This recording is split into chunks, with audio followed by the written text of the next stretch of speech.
Hey everybody, welcome to Brickvault. Today is a very quick character complete collection. We've got every single Dumbledore minifigure ever made. He's not only one of the most endeared characters of the Harry Potter world, but he's probably one of the most wise, friendly, and humble figures to come from a novel or set of novels, like maybe within my generation. Well, if that isn't a biased intro to a character, then I don't really know what is. Anyways, there's only 4 of these guys. I'm gonna go through them chronologically, what sets they came out in, and how much they are worth. And by the way, these guys are really expensive. Let's check out the very first guy. He came out in 2001, of course, in conjunction with the release of the first Harry Potter movie. He first appeared in the set Dumbledore's Office, as well as Hogwarts Castle, the first edition, plus a couple others, which makes him actually the most common of any of these guys. But pretty much every single piece that makes up this minifigure is exclusive just to this Dumbledore. The print on his robes here is really nice. It shows kind of a lot of open chest, which is pretty funny, but it's mostly covered up by the beard. The long hair and beard are in the old gray. That's not the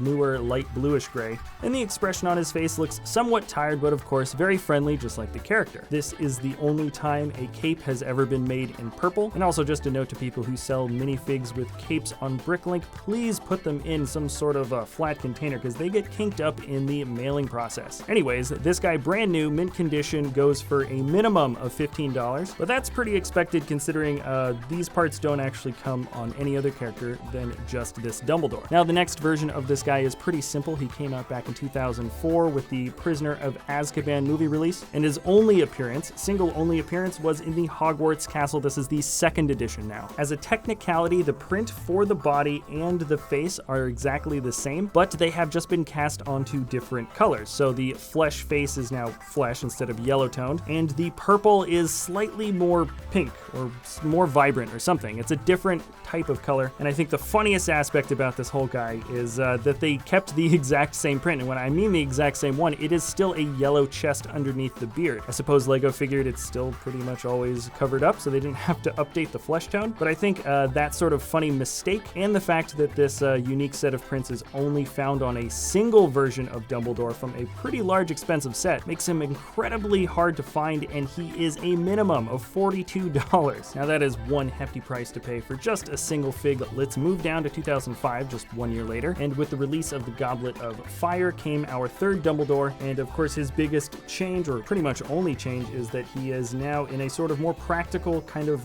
dark blue. The print on the chest is entirely different. It almost looks like kind of shiny armor. The print once again has not changed. He came out in 3 different sets, one being Hogwarts Castle, the 3rd edition, Harry and the Hungarian Horntail, and another one. This commonality makes him, well, cheaper than the last guy, but still $15 if you want to get him brand new. He doesn't come with a cape this time, and that is the case for the last Dumbledore who came out in 2010. This time around, he just feels like an updated version of the last Dumbledore. Now the sort of nice silver embroidery and actually quite well detailed embroidery on the front of the torso is updated to the point where it doesn't look like armor like the last one did. You can definitely tell now that it is a just very fancy looking vest, and there is some nice detailing that goes onto the back of the minifig. It really would have been nice if they did some printing onto the legs this time around. I feel like this is a character that would have benefited greatly from it, but alas, they did not. He has the exact same beard and hairpiece, but now his face has been updated. 2 totally different prints, and these 2 faces look very much like the modern sort of art style that is adopted